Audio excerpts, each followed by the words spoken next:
Hello दोस्तों, नमस्कार। SM किसी चैनल में मैं आप सब लोगों का दिल से बहुत बहुत स्वागत करता हूं। दोस्तों, इस वीडियो में हम लोग बात करने वाले केवल एक ही कंपनी के बारे में और पूरा वीडियो सिर्फ बिजनेस ओरिएंटेड ही रहने वाला है। कंपनी रिलेटेड ही बातें यहाँ पे होने वाली है। एक खबर हम लोग को आज के दिन इस कंपनी से रिलेटेड देखने को मिल गई एंड जैसी ये खबर यहाँ पे सामने आ गई, ठीक है। खबर किससे रिलेटेड थी? तो मैनेजमेंट। यस दोस्तों, मैनेजमेंट मतलब क्या कोई मैनेजमेंट में बदलाव है? अरे नहीं, कंपनी के मैनेजमेंट ने यहाँ पे बताया कि आने वाले समय में, आने वाला समय मतलब अगले 5 साल में, अभी क्या चल रहा है 2025 चल रहा है, तो उन्होंने बताया भाई 2030 तक, ठीक है, हम हमारी कंपनी को कहाँ पे लेके जा सकते हैं, ठीक है। ये उसका रोड मैप उन्होंने सामने रखा हुआ है। बिजनेस से रिलेटेड बातें उन्होंने यहाँ पे की है, ठीक है। मतलब कंपनी का रेवेन्यू क्या रह सकता है, मतलब जिसको हम टॉप लाइन कहते हैं, ठीक है। उसी के साथ साथ मार्जिन क्या रख सकते मतलब वो क्या कोशिश करेंगे, अभी क्या चल रहा है, आगे क्या परफॉर्मेंस रहेगा, कंपनी का मैनेजमेंट में अभी कौन है, क्या वही कंटिन्यू करेंगे या फिर कोई बदलाव होगा, ठीक है। डेब्ट टू इक्विटी रेशियो की अगर हम लोग यहाँ पे बात करें, बहुत सारी चीज़ें, मैट्रिक्स की बात यहाँ पे हम लोग को होते हुए देखने को मिल चुकी है, वही मैं आपके सामने यहाँ पे रखने वाला हूँ। कंपनी के मैनेजमेंट ने अपने शेयर होल्डर के सामने ये बात रख दी कि अगले 5 साल का उनका टारगेट यहाँ पे क्या है, वो बिजनेस को कहाँ पे लेके जाने की कोशिश करने वाला है। और जैसे ये खबर यहाँ पे सामने आई, मैनेजमेंट की जो कमेंट्री हम लोग को देखने को मिली, मैनेजमेंट के जो टारगेट देखने को मिले बिजनेस रिलेटेड, वो मार्केट को काफ़ी पसंद आए एंड उसके बाद स्टॉक में हम लोग को जोरदार तेजी देखने को मिली है। 8% के आसपास स्टॉक हम लोग को भागते हुए देखने को यहाँ पे मिला था। उसी के बारे में अब हम लोग डिटेल में जानने की कोशिश यहाँ पे करने वाले हैं। तो स्टार्ट करते हैं दोस्तों, मैनेजमेंट ने एग्जैक्टली क्या क्या बातें बोली है, अभी क्या चल रहा है कंपनी का परफॉर्मेंस एंड अगले 5 साल तक वो कंपनी को कहाँ पे लेके जाने का विचार कर रहे हैं। उसी के साथ शुरुआत करेंगे। तो let start with the first important point, revenue. Company का रेवेन्यू अभी अगर आप चेक करोगे तो लगभग 5,000 के आसपास है। थोड़ा मैं इसको अच्छा प्रेजेंटेशन आपके सामने रखता हूँ। यस, आप देख सकते हैं, देखिए कंपनी ने 5 ईयर का आउटलुक सामने रखा हुआ है, ठीक है। तो उसमें आप देख सकते हैं, पहले रेवेन्यू की बात की है, कंपनी का रेवेन्यू कितना है, 5056 करोड़, ठीक है, जो अभी चल रहा है actual. And right now the company target somewhere around 17,500 crore.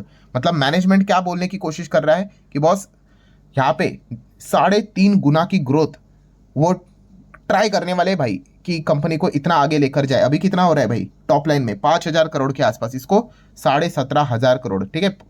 5 को 3 गुना करोगे तो 15,000 हो जाता है। तो उससे भी ज़्यादा है कि ये ग्रोथ फोकस में यहाँ पे करने वाला। और कैसे करेंगे, तो उन्होंने बताया भाई नए प्रोडक्ट्स लाएंगे, ठीक है, एक्सपोर्ट्स को बढ़ाएंगे, ईवी पोर्टफोलियो को और स्ट्रॉन्ग करेंगे। अभी जैसे उन्होंने ईवी बोल दिया, मतलब आप समझ चुके होंगे ये कोई तो ऑटो सेगमेंट में काम करने वाली कंपनी है। फाइन।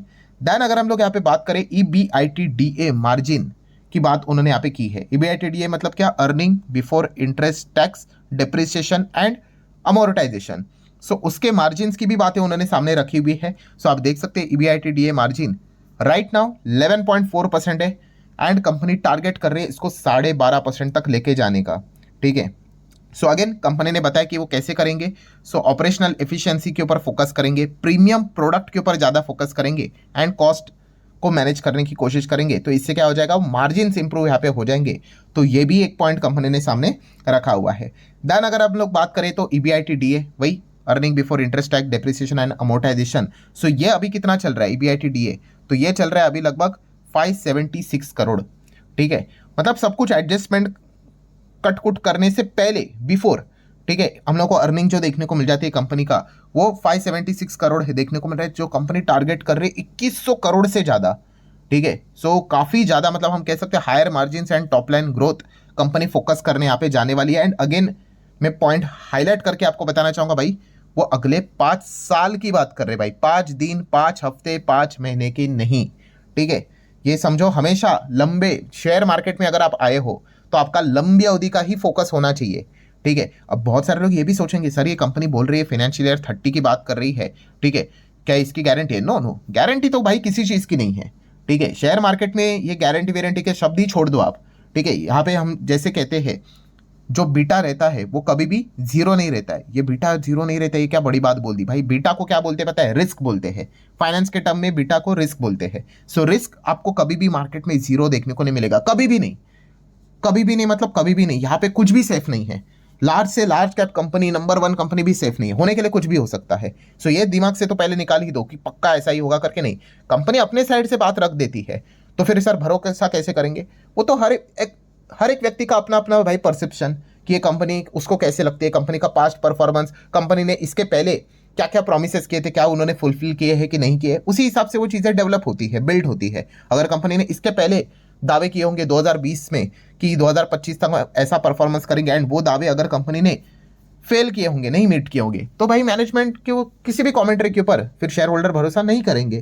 ठीक है, रेपुटेशन नाम की चीज़ होती है ना, तो यही चीज़ रहती है। अभी मैनेजमेंट ने जो ये दावे यहाँ पे किए हैं, उसके बाद आप देख सकते हो आज के दिन स्टॉक 7-8% भाग गया। मतलब मार्केट में कुछ लोग एक्सपेक्ट करते हैं कि भाई वो जो बोल रहे हैं वैसा शायद से कर सकते हैं। लेट्स सी, अब होगा नहीं होगा इसके लिए तो 2030 तक का इंतजार करना पड़ेगा। और ऐसा भी बात नहीं 2030 तक, हर एक क्वार्टर में, हर एक साल में परफॉर्मेंस समझ में आएगा ही ना कि वहां तक वो पहुंचेंगे कि नहीं। ऐसा थोड़ी ना होंगे कि डायरेक्टली एक ही ओवर में 400 स्कोर कर देंगे, नहीं, धीमे धीमे समझ में आएगा। अगर 400 की बात कर रहे हैं तो पहले 100 चले जाएंगे, फिर 150, 200, कितने का स्ट्राइक रेट, रन रेट है, उस हिसाब से समझ में आ जाता है। नए नए कॉन्ट्रैक्ट्स आएंगे कि नहीं आएंगे, तो उसके ऊपर ध्यान रखना पड़ेगा। देन डेब्ट टू इक्विटी रेशो की अगर बात करें तो कंपनी ने यहाँ पे बताया है, अभी चल रहा है डेब्ट टू इक्विटी रेशो 0.6x हम लोग को देखने को यहाँ पे मिल रहा है, जो कि 30 तक 0.3, मतलब कम करने का विचार करें। ऑब्वियसली डेब्ट टू इक्विटी रेशो जितना कम उतना अच्छा है, नियर बाय जीरो, मतलब हम यहाँ पे कह सकते हैं। सो प्लान क्या कर रही है कंपनी, ऑलमोस्ट खुद को डेब्ट फ्री करने की कोशिश कर रही है। वैसे ही ऑलरेडी काफी कम कर्जा है, बट और वो कम करने की कोशिश कर रहे हैं। इससे क्या हो जाएगा, शेयर होल्डर का कॉन्फिडेंस और बढ़ सकता है। देन आरओसी की बात करें, रिटर्न ऑन कैपिटल एम्प्लॉयड, सो ये फिलहाल चल रहा है 20% एंड टारगेट कर रहे हैं मोर देन 25%। ठीक है, तो कंपनी ने फिलहाल हायर प्रॉफिटेबिलिटी के ऊपर ध्यान रखने की कोशिश की है। इफिशियंसी इंप्रूवमेंट्स की बात उन्होंने यहाँ पे की है। कैपेक्स की बात करें, इस साल तो हम लोगों को कुछ कैपेक्स देखने को नहीं मिला। कैपेक्स हर साल तो होता नहीं है, बट फाइनेंशियल ईयर 30 तक का टारगेट है। 2000 करोड़ का कैपेक्स वो लेकर चल रहे हैं अगले 5 साल के लिए, एक साल के लिए नहीं। ठीक है, अब आप ऐसा कह सकते हैं एवरेज कि इसको डिवाइड बाय 5 करके कि हर साल कितना कैपेक्स हम लोग को देखने को यहाँ पे मिल जाएगा। यस, तो हम लोग यहाँ पे कह सकते हैं हर साल कुछ तो 400 करोड़ के आसपास का एवरेज निकल कर आता है। ठीक है, सो कंपनी ने यहाँ पे फिलहाल तो बताया है कि वो अपना ग्रीनफील्ड एक्सपांशन करने वाले, टेक्स को अपग्रेड करने वाले, R&D भी करने वाले हैं, प्रोडक्ट वाइड डाइवर्सिफिकेशन करने वाले हैं। तो इसके लिए 2000 करोड़ आने वाले 5 साल में खर्च करने वाले हैं। देन एक्सपोर्ट के ऊपर फोकस करेंगे। सो एक्सपोर्ट अभी कितना चल रहा है, 420 करोड़। एक्सपोर्ट मतलब एक्सपोर्ट से जो कमाई होती है, top line revenue 420 crore, 1500 crore तक लेकर जाने का ये प्लान कर रहे हैं। ठीक है, सो ये एक पॉइंट फिलहाल तो उन्होंने यहाँ पे बताया होगा, इसलिए एक्सपोर्ट मतलब ग्लोबल मार्केट को ही टारगेट करेंगे। देन रेवेन्यू मिक्स की बात कर ले, सेगमेंट वाइज रेवेन्यू मिक्स, मतलब कंपनी के अंदर अलग अलग सेगमेंट रहते हैं ना। ठीक है, तो कहाँ से वो ज़्यादा फोकस यहाँ पे कर रहे हैं, तो आप देख सकते हैं अभी एक्चुअल कितना है। तो 2 व्हीलर एंड 3 व्हीलर से 47% का रेवेन्यू हम लोग को देखने को मिल रहा है। इसको कम करके 40 तक वो लेकर आने का कोशिश करने वाले हैं। कमर्शियल व्हीकल की बात करें, 28 से कम करके 25 तक लाने वाले हैं। आफ्टर मार्केट की बात करें जो 11% है, उसको 10 तक लाने वाले हैं। सो कहाँ पे वो सबसे ज़्यादा फोकस यहाँ पे कर रहे हैं, जहाँ पे रेवेन्यू यहाँ पे बढ़ते हुए देखने को मिलेगा, तो दोस्तों वो है passenger vehicle. Yes, passenger vehicle की बात करें जो अभी चल रहा है 14%, वो रेवेन्यू मिक्स यहाँ पे अगले फाइनेंशियल ईयर 30 तक 25 तक वो लाने की कोशिश यहाँ पे करने वाले। तो इसके ऊपर उनका ज़्यादा फोकस रहेगा। आप देख सकते हैं हायर पैसेंजर व्हीकल शेयर, ठीक है, उसी के ऊपर वो ज़्यादा फोकस यहाँ पे करने वाले हैं। नेक्स्ट अगर हम लोग यहाँ पे बात करेंगे दोस्तों, तो मैनेजमेंट की टीम। यस दोस्तों, सबसे इंपॉर्टेंट चीज़ तो यही होती है कि मैनेजमेंट की टीम, मतलब अच्छी मैनेजमेंट की टीम होगी तो भाई कंपनी अच्छा करेगी, खराब मैनेजमेंट की टीम वाट लगा देगी। सो अभी कंपनी के मैनेजमेंट में कौन है, सो अशोक मिंडा, ये कंपनी के चेयरमैन एंड ग्रुप CEO है। आकाश मिंडा की बात करें, एग्जीक्यूटिव डायरेक्टर है अभी के, बट 30 तक भी उन्होंने बताया कि वही रहेंगे। कंटिन्यूटी, लॉन्ग टर्म लीडरशिप वो रखने वाले, स्टेबल लीडरशिप रखेंगे अपने प्लान को एग्जीक्यूट करने के लिए। ठीक है, अभी उन्होंने प्रॉमिस तो किया है, अगर कभी भविष्य में ऐसा खबर आ गई कि यहाँ पे इनके मैनेजमेंट में बदलाव हो रहा है, तो फिर वो स्टॉक को क्या कर सकती है, बहुत बुरे हद तक डैमेज भी करवा सकती है। ठीक है, सो उन्होंने तो प्रॉमिस किया है कि हम लोग रहेंगे, एक साथ रहेंगे, अच्छा काम यहाँ पे करेंगे। स्टेबल मैनेजमेंट होता है, लीडरशिप स्टेबल होती है। ठीक है, तो एक अच्छा खासा हम लोग को ग्रोथ पाथ देखने को मिल जाता है। सो ऑब्वियसली किस कंपनी की हम लोग यहाँ पे बात करें दोस्तों, तो हम यहाँ पे बात करें मिंडा कंपनी के बारे में। यस, अब मिंडा मतलब कौन सी दोस्तों, ये जो आपको स्पार्क मिंडा देखने को मिल रहा है, यस, इस कंपनी का नाम है Minda corporation. Yes, Minda corporation, इस कंपनी की हम लोग यहाँ पे बात कर रहे थे। उनके मैनेजमेंट ने आज के दिन ये रोड मैप यहाँ पे सामने रखा हुआ है। आई नो काफ़ी लोग यहाँ पे सोचेंगे, हमें एक डाउट आ रहा है सर कि आपने मिंडा बात की है, तो क्या आप उनो मिंडा की बात करें? नहीं नहीं नहीं, मैं उनो मिंडा की बात नहीं कर रहा हूँ। मिंडा कॉर्पोरेशन अलग कंपनी है, उनो मिंडा अलग कंपनी है। पर सर मिंडा मिंडा और उनका थोड़ा लोगो भी सेम नज़र आ रहा है, तो कोई सिमिलैरिटी है? हाँ, तो एक सिमिलैरिटी हमें ज़रूर देखने को मिल जाती है, जो कि मिंडा ग्रुप से बिलोंग करने वाली कंपनियां हैं। मतलब मिंडा ग्रुप हम लोग को पहले देखने को मिलता था 2012 तक, फिर उसके बाद मिंडा कॉर्प अलग हो गया एंड उनो मिंडा अलग हो गया। अच्छा, तो अलग अलग है ना, तो कोई दिक्कत की बात नहीं, एक दूसरे के साथ मिलकर बिजनेस कर रहे होंगे? नहीं, बिल्कुल नहीं दोस्तों। ये दोनों अलग अलग कंपनी हम लोग को देखने को मिल जाती है, एक ही इसमें काम करती है, ऑटो एंसिलरी में ही काम करती है, बट इसका रास्ता अलग और उनो मिंडा का रास्ता अलग। सो यहाँ पे मिक्स करने की जरूरत नहीं, सेम लाइक रिलायंस। ठीक है, अभी धीरू भाई अंबानी ने क्या कर दिया, यहाँ पे हम कह सकते हैं अभी अनिल अंबानी के पास एक रिलायंस है, मुकेश अंबानी के पास एक रिलायंस है, क्या इन दोनों का एक दूसरे के साथ कोई संबंध है? बिल्कुल भी नहीं, जस्ट वैसा ही।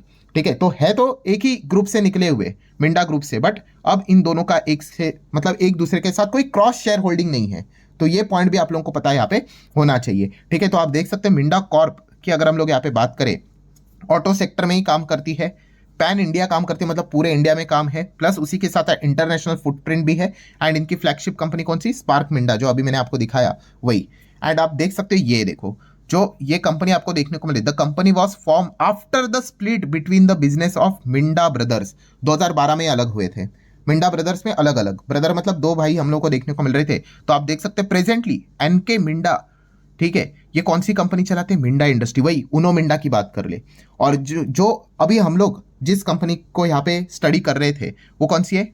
मिंडा कॉर्प। वो कौन चलाते हैं? अशोक मिंडा चलाते हैं। ठीक है, तो दोनों कंपनियां मार्केट में भी देखने को मिल जाती है, बट प्लीज इन दोनों को मिक्स मत करना।